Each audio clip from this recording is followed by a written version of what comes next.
Mhm. This is the main controller. So like, see, you could see me talking right there. Mhm.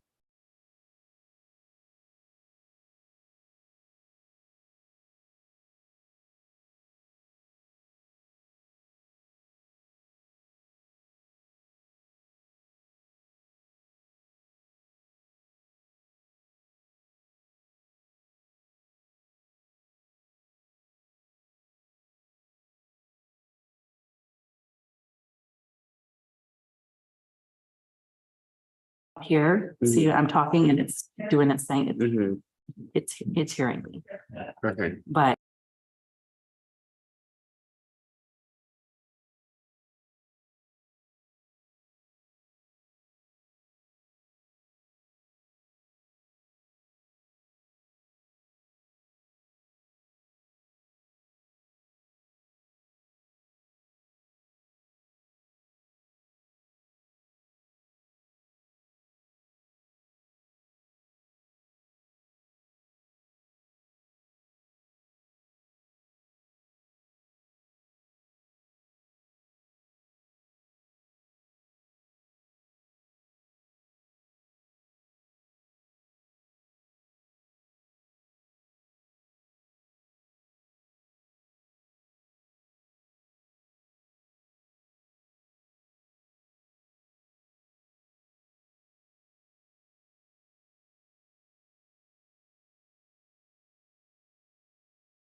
I'm being rewarded by showing Thursday. I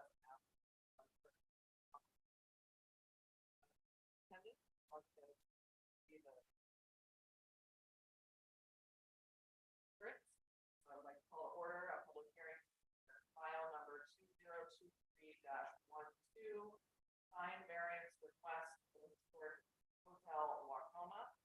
A forum of the commission is present.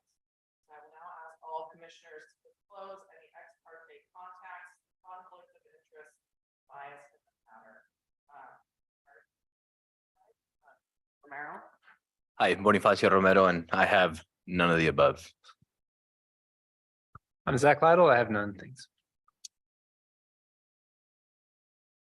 Ben Mitchell, I've been to River City Saloon more times than I care to admit on public record, but I have none. So that would qualify as contact, but. And I'm Commissioner Hoffman, same, I'm also friends with the owner of the River City, but that does not affect my ability to make any decisions about this issue. I gotta keep my microphone on. Would anyone in the audience today like to question any commissioner on any disclosure, ex parte contact, bias, or conflict of interest, or otherwise challenge the participation of any member or commissioner? This includes people on Zoom. If there's anyone on Zoom, do we have anyone on Zoom? No, okay. I'm gonna skip the part about what to do on Zoom. So for tonight's hearing, we will use the following order of presentation. First, we will begin with a staff report. Second, the applicant will make its presentation. Third, anyone else in favor of the proposal may testify. Fourth, opponents to the proposal may present testimony. If there is opponent testimony, the applicants then have an opportunity to present final rebuttal. The applicants have the last word because an applicant has the burden of proving compliance with the mandatory approval criteria. After that, we will check to see if staff has any parting comments following the conclusion of all public testimony. Finally, after everyone interested in these matters has had a chance to testify, we will close the record, deliberate, and render a decision tonight. Here are some basic rules for presenting testimony in tonight's hearing. Only present testimony in the order that I just recited, and do so only at the podium in front of the table unless you are watching or listening by Zoom. Begin with your name and mailing address. Limit your testimony to applicable criteria. Failure to raise an issue accompanied by statements or evidence with sufficient specificity to allow us or the parties to respond to the issue will preclude an appeal to the City Council or LUBA based on that issue.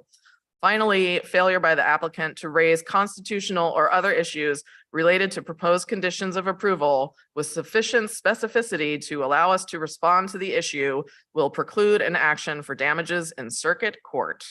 Does anyone have any procedural questions or issues?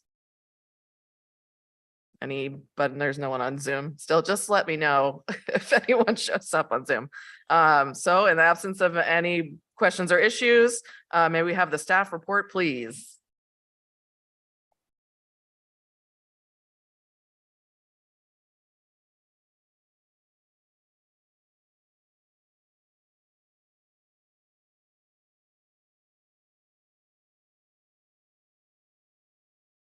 Good afternoon. For the record, I'm Jacob Harner, Associate Planner, and this public hearing is for file number 2023-12 for a variance request for the establishment of non-conforming signs on the existing Wacoma Hotel building.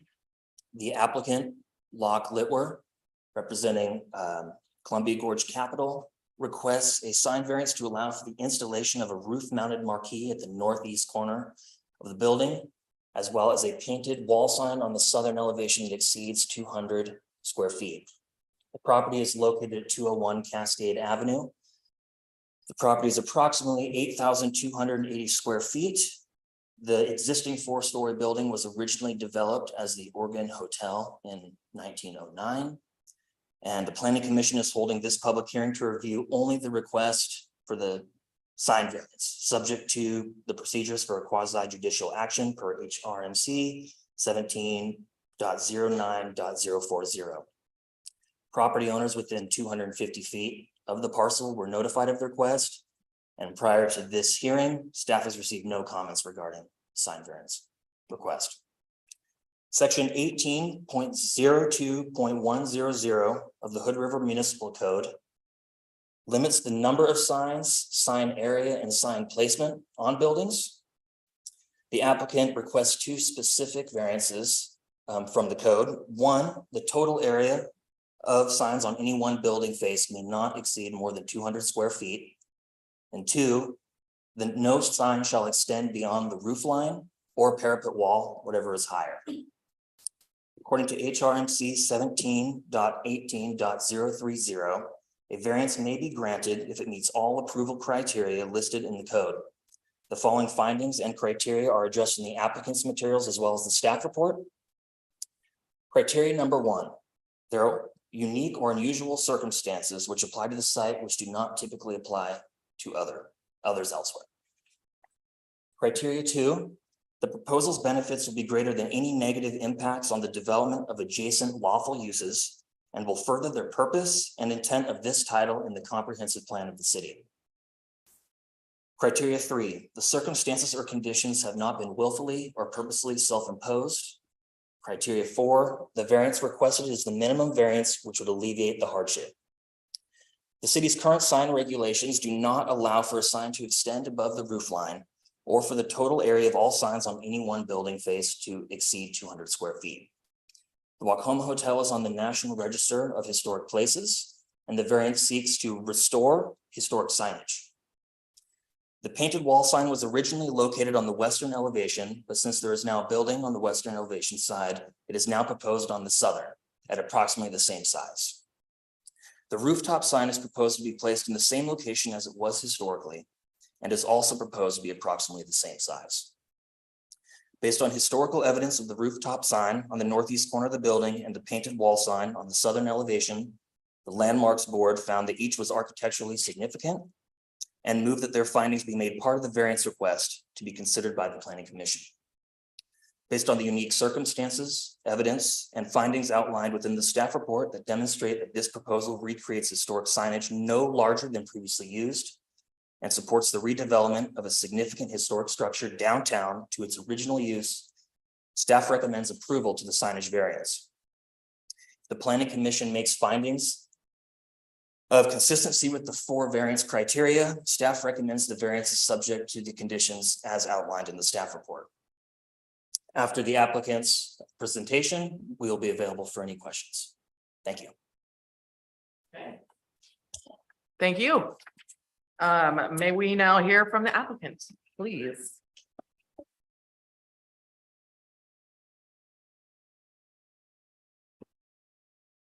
Good, great. Hi, Locke Litwer, Columbia Gorge Capital, Historic Wacoma LLC. My mailing address is 2204 Sherman Ave here in Hood River. Is there anything else I was supposed to? No, okay, great. No. Bowling average, really low. See here, so I made a little presentation. I suspect many of you have already looked through the materials, so some of this will probably be familiar to you, but I understand the burden is on me to make sure that I've made it familiar. So we'll walk through this, and there will be time after the presentation, of course, to have a conversation for your remaining questions. Can you guys see the presentation? Share. Oh, I'm sorry. Oh man, this is embarrassing. Let's see here. Is it the three buttons? Nope. Hey, what do? Got the maestro.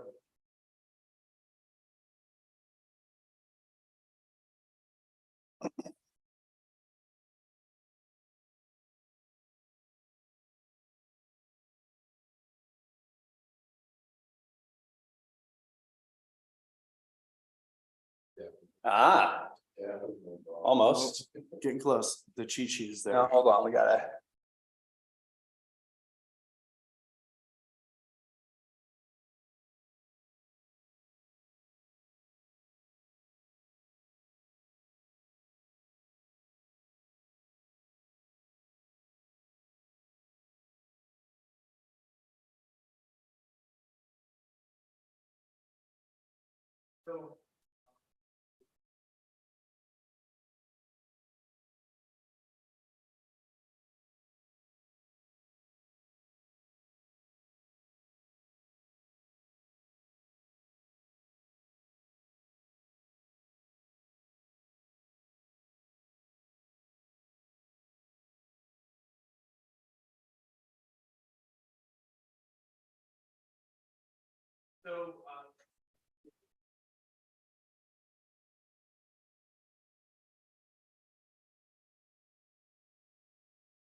Thank you, better. The really cool thing about the building was its location. It was situated at the corner of Cascade and Second, really oriented right to where folks who were coming through the main means of conveyances, the railroad first and foremost, and perhaps steam boats coming through the locks. They'd debark and that'd be the first thing they'd see. And they were really banking on that being, it was the closest parcel that the builder could find to build on. So at this time, 1904, just to kind of give you the context of where we were as a country and as a state, Oregon helped Teddy Roosevelt win the presidency for the second time with a whopping 18.8% margin of victory. That was the greatest margin of victory of any presidency in 100 years, going either direction, total century. Also that year, Teddy Roosevelt bought the Panama Canal Zone project from the French for $10 million, which is slightly more than half of what it's going to cost us to do the renovation of the hotel over here. Different times, right? In New York, they observed the first New Year's Eve at Times Square at the time, New York Times building, and it was in fact a promotional event for the newspaper. That was the first time people gathered there for that celebration. It was observed by lighting off dynamite on the roof and setting braziers of flammable liquids that were attached to the sides of the building on fire to illuminate it. By all accounts, it was quite a spectacle, and the building did not burn down. So that was successful. Also, on the bottom left there, you'll see a railroad. And the reason I put that there is there really was no land route to Hood River, civilized land route besides the railroad. If you wanted to get here, in any kind of speed and comfort, you had to take the train. Right. The other options, there was a boat, a steam-powered boat that took a while to get here, had to go through the locks and all that stuff. Or you could take the trail that was the same trail that wagons and horse trains went through. That went over the mountain and through the woods. And that was it. So the train was a really important, probably the most important type of transportation, modality of transportation for the town of Hood River at that point. All right, so in 1908, expansion was undertaken. The hotel changed hands. You can see it became bigger as it went from 3 stories to 4 stories. An L-shaped annex was attached to the building. It went from approximately 28 rooms to just over 100 rooms. Not all those rooms had, in fact, most of those rooms had shared commode accommodations. It was fairly normal at the time. Some of the rooms were suites that had, in-suite accommodations. But still considered to be a pretty nice place.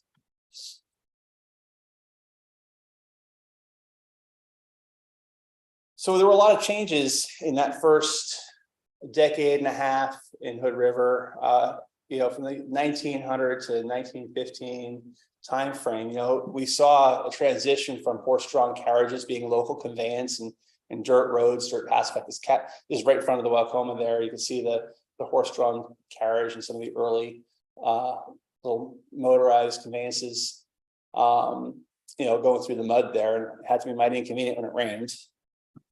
And of course, that rapidly was going to change. You got into that later teens where World War I was happening, and the hotel saw that too. And during that time, Ford's Industries made automobiles available to the middle class, and they were rapidly adopted, and that drove a real drive for roads, paved roads, and of course all these cars zooming around these roads necessitated sidewalks. And so it was actually the development of sidewalks on those roads there that necessitated the removal of the beautiful two-story verandas that you saw in the earlier pictures, because they were supported going through that. So a lot of changes in this town during that period. It was, yeah, this was the first time that Hood River really made it onto the map. It was when the apples out here really gained fame, and there was wealth coming in from the East Coast, people trying to get a piece of the action. Our apples were making it to Europe and Asia. And this is, again, the 1910s, right? And so that was a whole lot of fame for a little town in Oregon. Fortunes were being made. You can see we went from having this little mom and pop, kind of auto supply store with, all kinds of various tire companies and gasolines for sale, to getting our own Ford distributor in town right next to the hotel.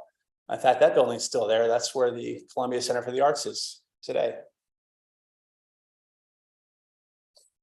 But the times did not remain good for the hotel. Going through the 1919 and 1929 period, there were a series of really bad winters that killed half or more of the trees in the valley. And then just as we're recovering from that, we hit the Great Depression, and that was not great for us either. Sort of at the same time as that happens, the Columbia River Highway was built. Beautiful highway. It was the Portland Boosters, very powerful group back at the time, that sponsored that, and they built this gorgeous scenic highway. Parts of it still remain. But what that made possible was for folks to travel by automobile from Portland to Hood River, or from Hood River to Portland, in a matter of hours, right? Which alleviated necessity to stay overnight if you came out here. And so that also took a little slice of the pie for the hotel's revenue. And then, of course, you had you had the World War II, and the Eisenhower administration built the interstate down at the river level, and got into the 50s. And 50s car culture really took off. And with car culture came sort of a romance with the motor hotels. Right? People really liked this idea of the drive-in hotel where you can get your own little walk-in room without having to go through a lobby. And well, you've seen the building; it's not set up that way. So, that decline really kept going. The hotel changed hands a number of times, just kind of gradually going downhill without any really significant reinvestments being made, until in the early 1970s, a series of fire marshal inspections were unsatisfactory, and floor by floor, they shut down occupancy from the top floor on down until 1973.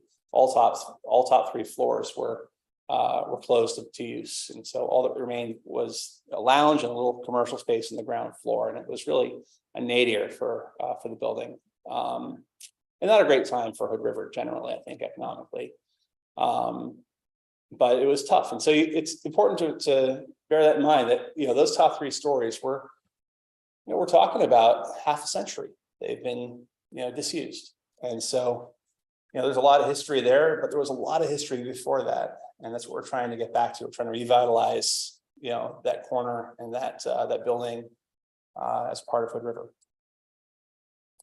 So what's our plan? You may have heard some of this already. Obviously, it's a complete historic restoration. We're looking at putting in 69 guest rooms in the top three stories. We're also looking at a local food business incubator at the ground floor with a hotel restaurant as well. Those local food business incubators will be locally owned, small entrepreneurial startups. You can think about like a food hall type of deal, right? But having the benefit of all these travelers who are stacked on top of them, and of course being downtown doesn't hurt either. Down below in the cellar, we're gonna have a hot soak and cold plunge spa. So that should be nice. We estimate the entirety of the activity will create about 61 permanent living wage jobs. I didn't put it on there, but about 50 of those will be second chance eligible jobs, which we see as a community benefit as well. The restoration activity, this is going to be is done to meet with National Park Service and State Historic Preservation Office standards. So they are going to be keeping an eye on it for us, and making sure we do it right. And that's part of why I think when we went to the Landmarks Commission, they did recommend approval for all of the program of restorations that we're doing. So as you heard a few minutes ago from Jacob, we are looking for two variances today. The first being for a roof mounted marquee. You can see there on the top, we're seeking to faithfully recreate the marquee that was there before. Obviously, the name will be a reflection of the current hotel name, but the size, location, style of the sign will seek to be a mirror of what would have been there previously. And I know you'll ask, we don't have the name nailed down yet, but I'll tell you as soon as we do. The second variance we're looking for is that painted wall sign, which you see on the bottom there. That is going to be approximately 300 square feet. It's the original size as best we can estimate based on the location, knowing some of the dimensions of the building. And we're seeking to faithfully recreate that as well. But of course, we're allowed 200 square feet and we're asking for 300. So there's 4 criteria for granting a variance. We're going to talk about all of them. I'm not going to read this to you. I think you're probably familiar with these criteria. Nonetheless, when we go through the eaches, I'll read it to you once we go through to make sure that we're covering them appropriately. 2 of these are a little longer. 2 of them are going to be pretty quick. Number 1 is one of the longer ones. This is the criteria is that there are not any unique or unusual, that there are unique and unusual circumstances here that you're not going to see in most other situations, right? There are only 9 commercial buildings in the city of Hood River that are listed on the National Register of Historic Places, right? That by itself makes this building unusual, right? Right there. That could be a full stop, but it's not a full stop. This is a unique, well-documented marquee. As far as our research shows, it's the only historic roof-mounted marquee, and it's a unique historical feature being where it is in that building, right? So looking through what we can find in the historical record, we don't see any other of these landmark buildings that have a feature like that. So that makes it even more, not just unusual, but unique at that level. Another thing that is unique is the, again, the Landmarks Commission, we've talked to them about this, and they looked at the historical significance of that, and they unanimously supported the restoration specifically of the marquee sign and the painted wall sign, saying that, that they both had both a well-documented history in the reference period for which the building is historic, but also that they likely played a very significant role in making the place what it was and making it notable to people in that time.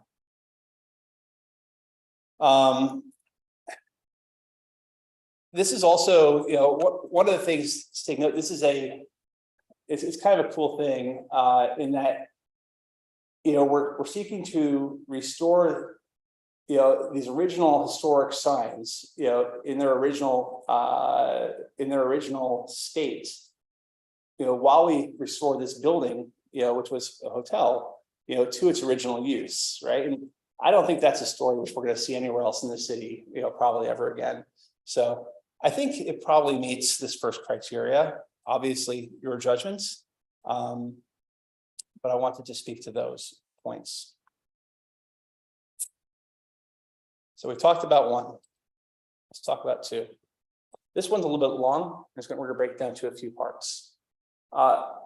Basically, the question is, we'll read the criteria specifically. Will the proposed benefits will be greater than any negative impacts on the development of the adjacent lawful uses, and will further the purpose and intent of the title and comprehensive plan of the city. So is it going to do more good than bad for the locals there? And is it moving the ball down the field for the comprehensive plan, right?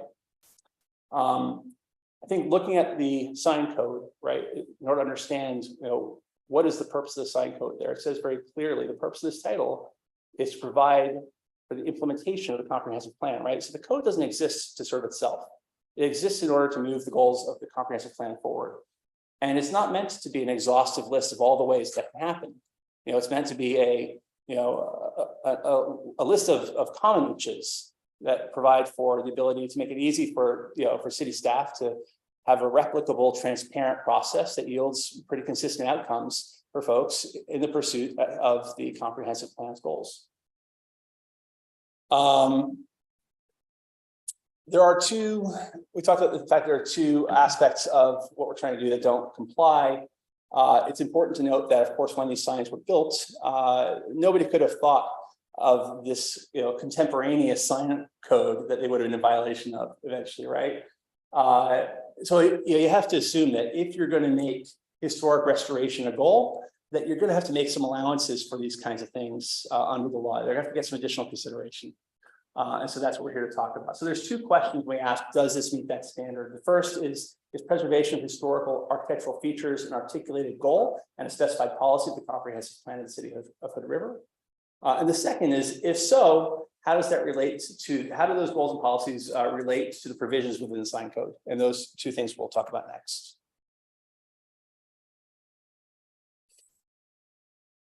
All right, we'll run through this really quickly. Goal 5, in short, it says is to preserve scenic, historic, and natural resources to maintain the quality and livability of the area. So yes, it calls that historic. It says that we want to preserve historic things because it makes life better.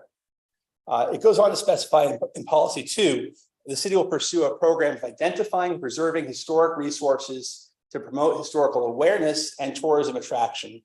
This tells us two things. First of all, directs the city will go to both look for and preserve these kinds of icons, these kinds of assets, these historic assets, right? But it also tells you why. It also says, it stipulates the city's view is that doing this will increase tourism, will increase dollars in revenue for the local economy, and will also increase awareness of our history, of our legacy. I think that's important.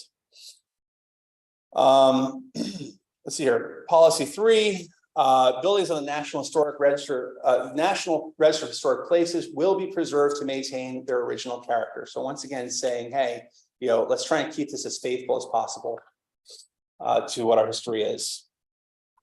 And then it goes on, and there's something called the specified implementation strategy. I think that they recognize in their writing this, that a lot of the historic assets of the city would wind up in private hands. Folks like us trying to do something that serves a public benefit for private purpose as well, right? And so it says, hey, we want to encourage this. So the city will encourage and promote private restoration, rehabilitation, and maintenance of historically or architecturally significant resources for compatible uses and the installation of appropriate plaques or markers, right? So there's a recognition there that this is one of the primary means that these kinds of things are going to happen. All right. I tried to integrate most of these into the discussion a moment ago. Just make sure we didn't skip over anything important. I want to highlight that we're gonna address the restoration of all the public spaces of the building. We really don't feel we can fully restore the character of the place without the sign program. And these two that require the variances are really the most notable parts of the sign program for this building. So we don't think we can achieve the goal without them.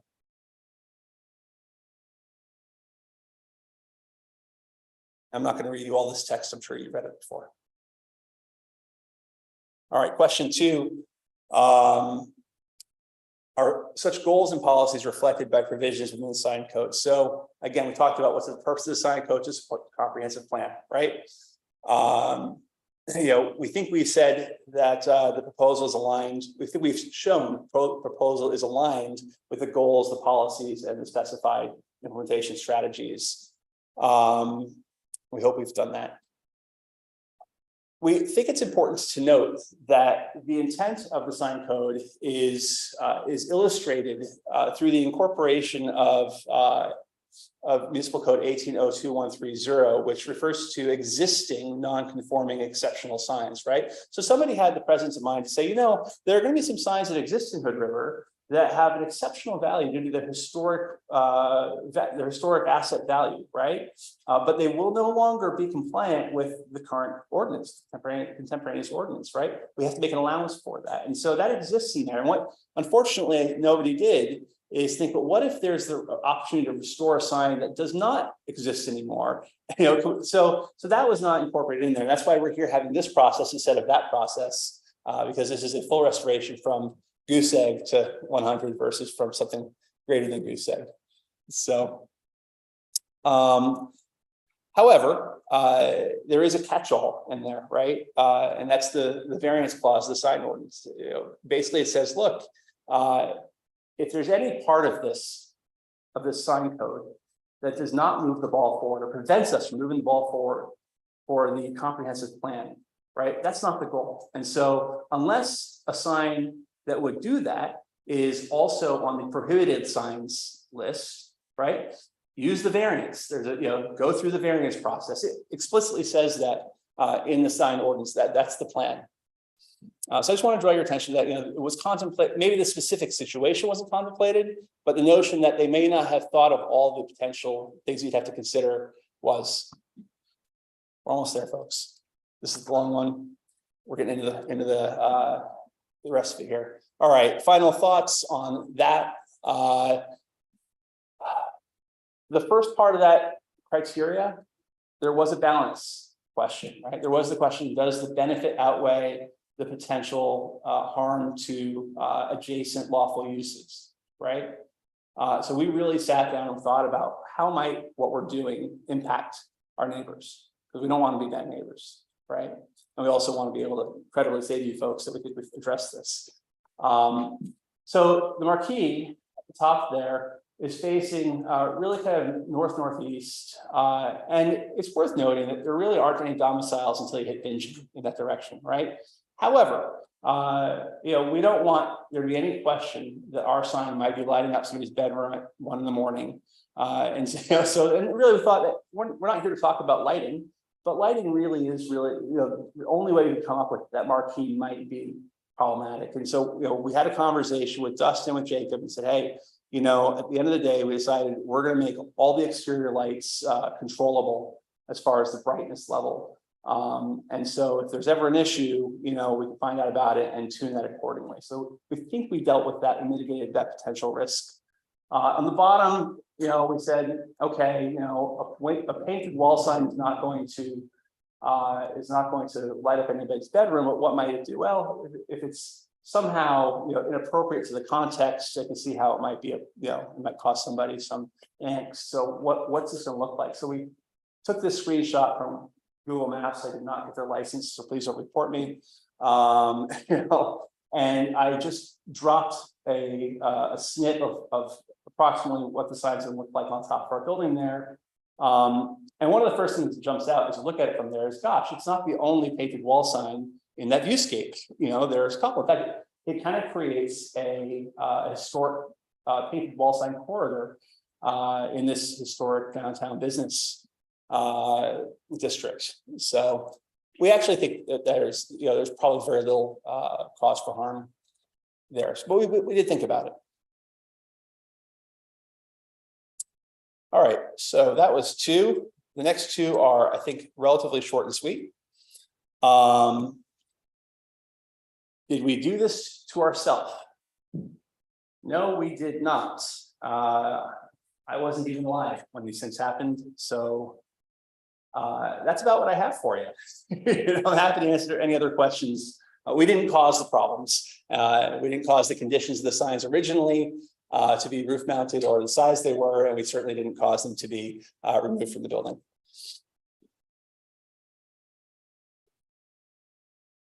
And then question number 4, this is basically the question, are we asking for more than we need? And the short answer is no.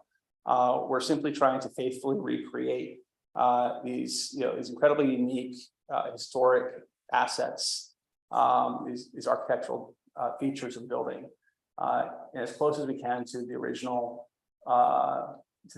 format that they were in, accounting for modern safety, construction techniques, accounting for the business name, obviously, and the location. But the size, the material, shape, the lettering type, all that stuff will be as close as we could possibly get to the original.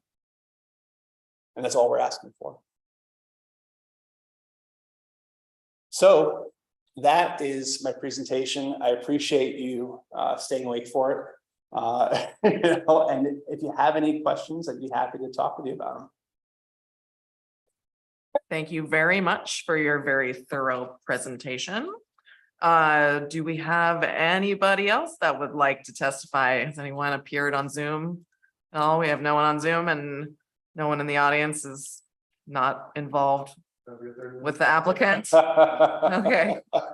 Okay, well, in the absence of anyone to testify either in person or on Zoom, we will move forward to applicant rebuttal to public comments, which we don't need because there aren't any questions for the applicant or staff. Is that from us or from anyone? Any questions from us? I just have some more curiosity questions, if anything. In terms of the original sign removal, do you know when that happened and why that happened? I was waiting for somebody to ask that. So the marquee you're talking about. Yes. The short answer is no. I do know that it was replaced with a larger like truly roof mounted hotel sign that was, and this is a matter of taste, fugly. At some point, it looks like that was probably at the estimate in the 50s or so, maybe the 40s. But I couldn't find any documentation for either the exact time or reason for it. And for Dustin, do you know when did our sign ordinance go into effect? When was that developed? Not the current one, but one of the first ones came around 1954 with the first zoning code. So easy to say the marquee and the wall sign all predated the modern, both modern building code and zoning code. Yeah.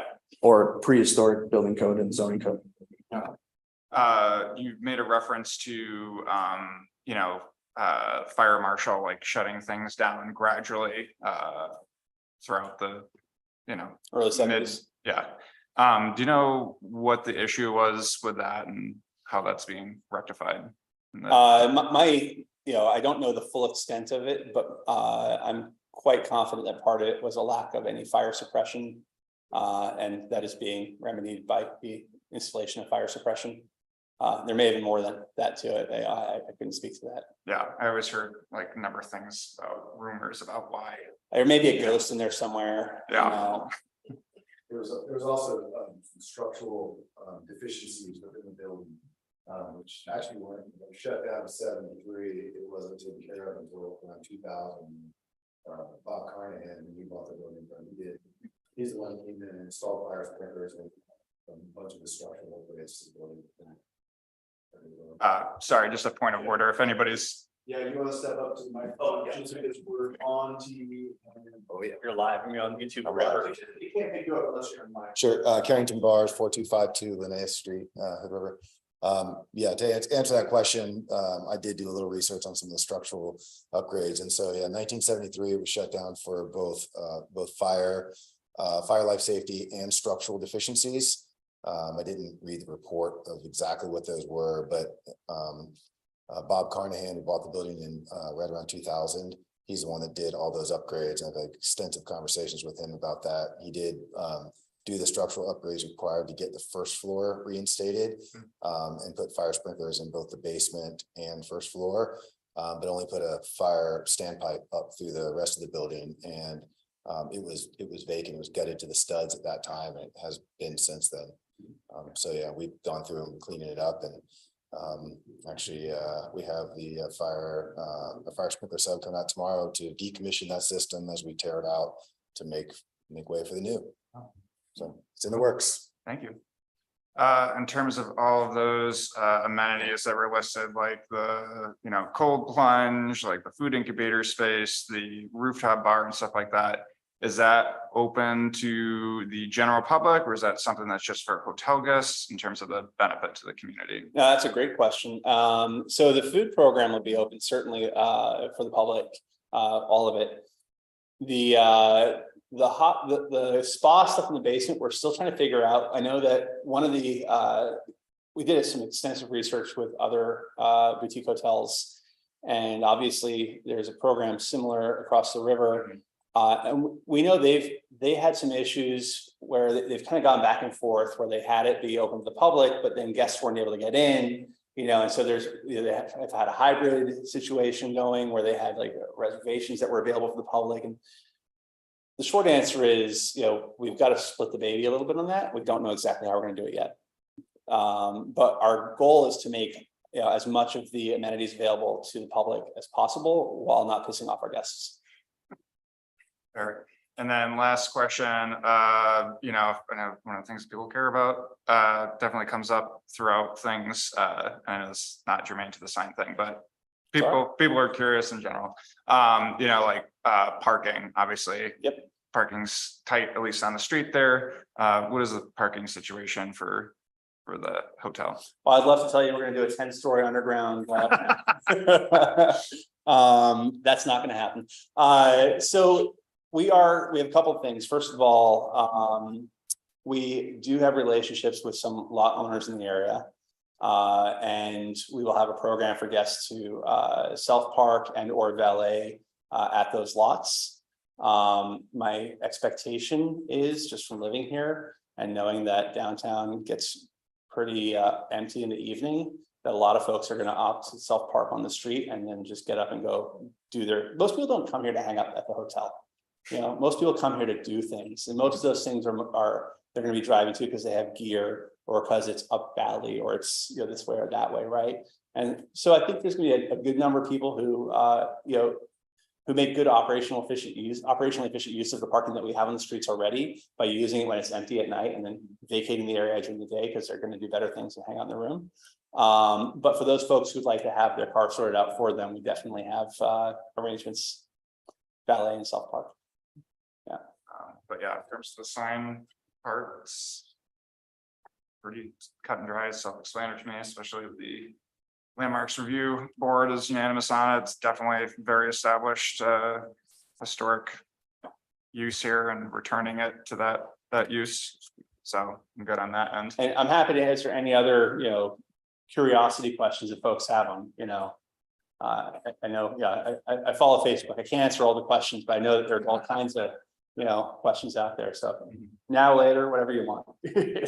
I have an actual question about the criteria. The sign. It's not a great, it's a lame question, but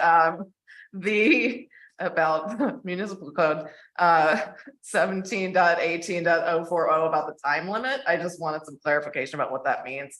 And as you might imagine, I don't have the whole municipal code memorized because I have a binder, and it says that there's like a 2-year allowance or what a time limit for the variance. Does that mean you have to reapply for that every so often to ensure? And I mean, I can understand that in the event that somebody got a variance for a sign and then someone else bought a building and wanted to put up a different sign, they would have to apply. Is that what the time limit is about? It's, so all the land use decisions that you have a 2-year limit on them, be it site plan and conditional use. And it really has to do with, we would call it vesting or memorializing it. So they have 2 years essentially to pull a building permit.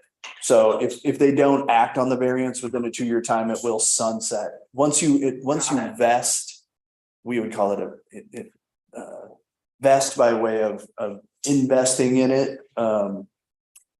By putting the sign up, it becomes essentially permanent until there's a discontinuance for a year. So the sign went away for a certain amount of time, they could lose it, but once it's established by permit, it is then kind of a fixed benefit. I said it was a lame question, but I've seen those time limits on other variances that have come before the planning commission, and this one just seemed different in my brain because it's a sign and not a house.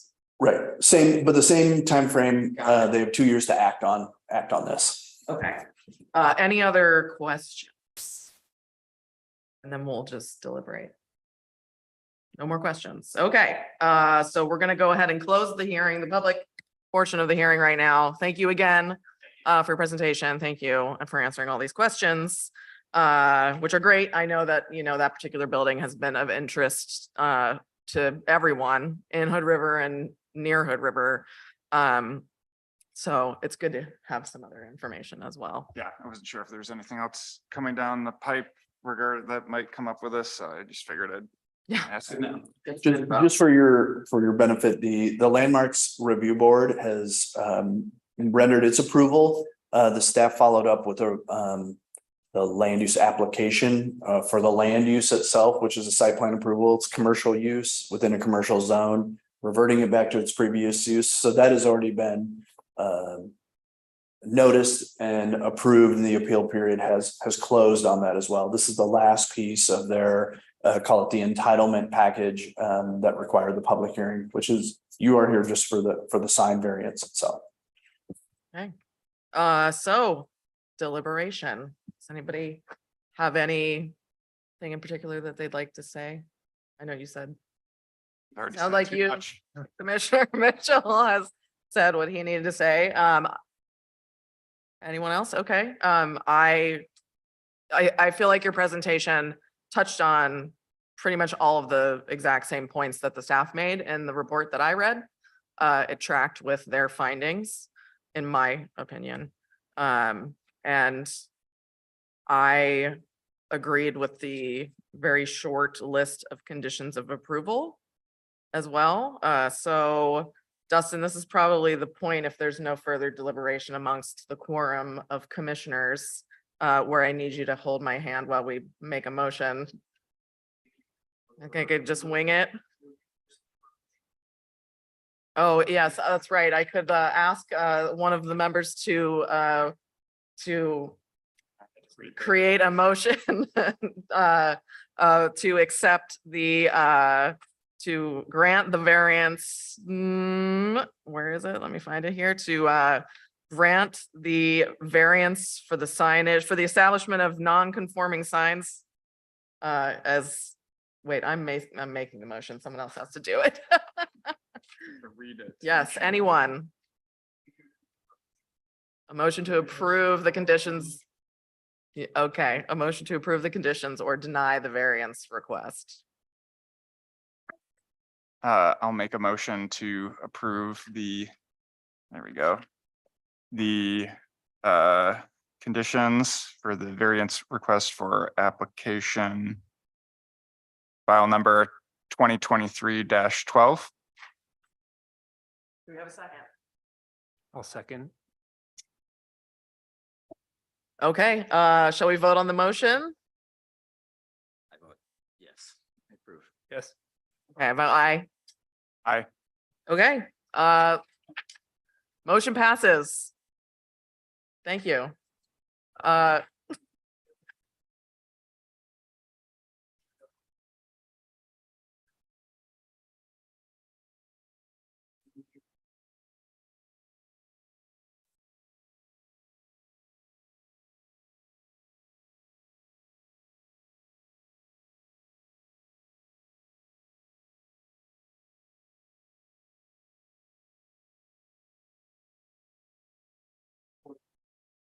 Okay, thank you very much. And I think with that, we have, it says minutes, but we don't have any. No minutes on for tonight. Okay, well then the meeting is adjourned. Thank you.